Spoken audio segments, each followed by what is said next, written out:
Парафинова терапия. Какво представлява и какво може да ви донесе тя?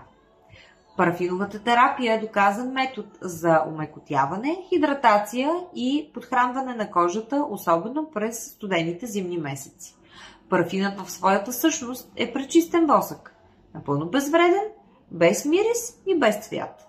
При неговото затопляне той се превръща в една гъвкава маса, която обгръща ръцете и създава защитен слой.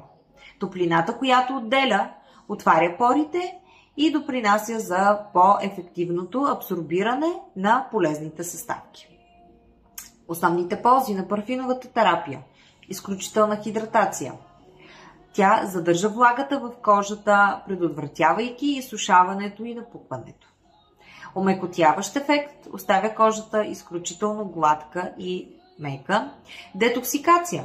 Стимулира отделянето на токсини чрез изпотяване. Подобрява еластичността на кожата при редовна употреба. Тя започва да изглежда по-млада и стегната.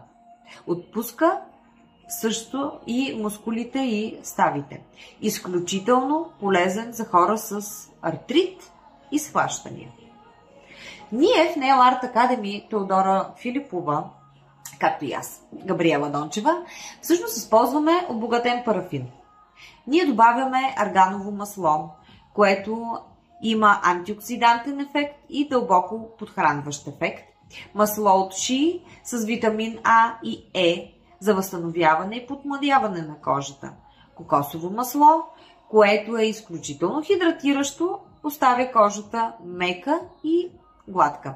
Етерични масла, които допринасят за релаксация, освежаване и тонизиране. Благодарение на този специален микс, нашите клиенти не получават просто парафинова терапия, а те получават едно луксозно изживяване, което като крайен резултат има възстановяване на кожата и повдигнат дух. За дълготрайно запазване на резултатите препоръчваме парафиновата терапия да се направи няколко последователни пъти през 7-10 дни.